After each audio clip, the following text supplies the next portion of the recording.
सुनील तटकरे आणि प्रफुल्ल पटेल यांना पक्षावर ताबा मिळवायचा होता असा दावा आमदार रोहित पवारांनी केला. याबाबत त्यांनी विधान भवनाच्या आवारात काही पुरावे सादर केले.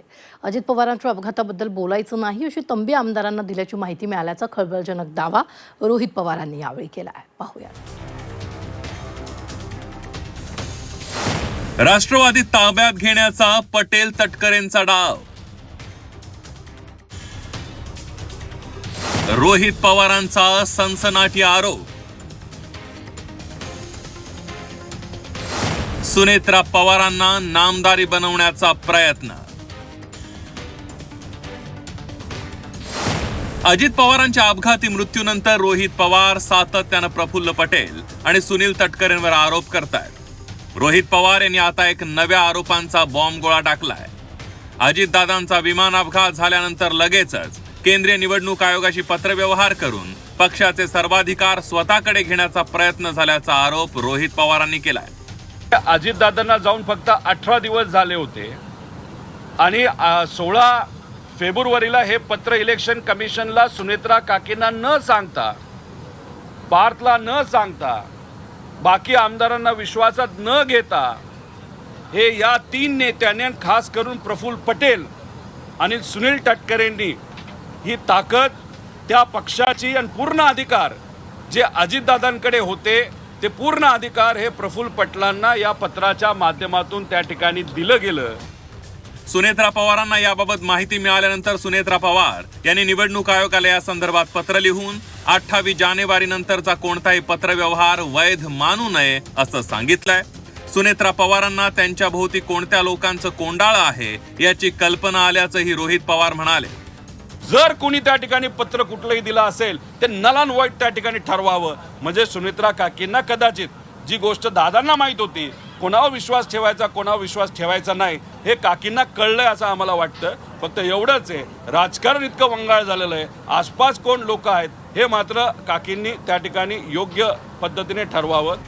अजित पवारांच्या अपघाताबाबत न बोलण्याचा आमदारांवर मोठा दबाव असल्याच्या आरोपांचाही रोहित पवार यांनी पुनरुच्चार केलाय. एवढंच नाही तर या संदर्भात जय पवारांवरही न बोलण्यासाठी दबाव असल्याचं रोहित पवार म्हणाले. पण जय पवार शेवटी पवार घराण्याचे वारसदार असल्याचं सांगून जय पवार कुणालाही जुमानणार नाहीत असा विश्वास रोहित पवार यांनी व्यक्त केलाय. अजित पवार हयात असतानाच अजित पवारांचे सगळे अधिकार अनेक नेत्यांना हवे होते, त्यासाठी काळी जादू करण्याचा प्रयत्न झाल्याचा आरोप रोहित पवारांनी केलाय. पक्षात पात्रता नसलेल्या अनेकांना मोठी पदं देण्यात आल्याचंही रोहित पवार म्हणाले. अजितदादा हयात असताना, अजितदादा जिवंत असताना अजितदादांच्या घराबाहेर ब्लॅक मॅजिक केलं जातं. कदाचित नाशिकचाच जो बोंधू बाबा आहे त्या माध्यमातून दादांच्या घराबाहेर तिथं काळी जादू करण्याचा प्रयत्न, नाही तर पूजा करण्याचा प्रयत्न त्या ठिकाणी होतो. मग ती काळी जादू नाही तर तो जो काय पूजा आहे त्याच्या मागे करण्याचं कारण म्हणजे पक्षावर कंट्रोल यावा, असं काय होतं का? रोहित पवारांच्या आरोपांवर सुनील तटकरेंनी पलटवार केलाय. दुसऱ्याच्या पक्षात डोकावून पाहणारे डोमकावळे असा टोला तटकरेंनी रोहित पवारांना लगावलाय. एवढंच नाही तर निवडणूक आयोगाला लिहिलेलं पत्र सर्वांच्या सहमतीनं लिहिल्याचा दावाही तटकरेंनी केलाय.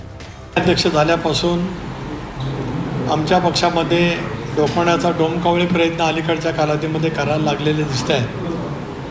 आपल्या पक्षात स्वतः काय चाललं ते त्यांनी त्या ठिकाणी पाहावं.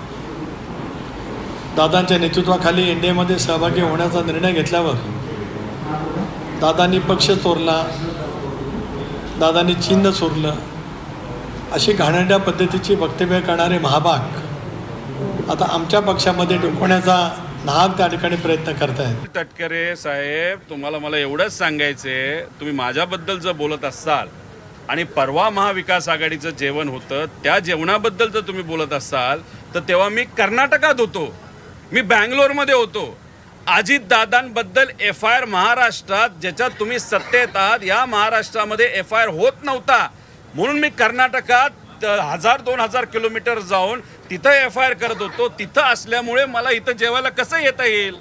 आणि मी काय VSRचं विमान वापरत नाही की आज इकडं की उद्या तिकडं.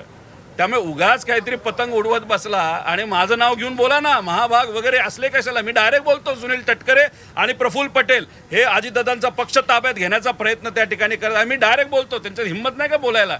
उगाच हवेत गोळ्या मारत बसलेत. या आरोपांच्या निमित्तानं रोहित पवार विरुद्ध तटकरे आणि पटेल असा सामना सुरू झालाय. पुढच्या काळात आणखी आरोप प्रत्यारोपांच्या फैरी झडण्याची शक्यता नाकारता येत नाही. ब्युरो रिपोर्ट, झी 24 तास, मुंबई.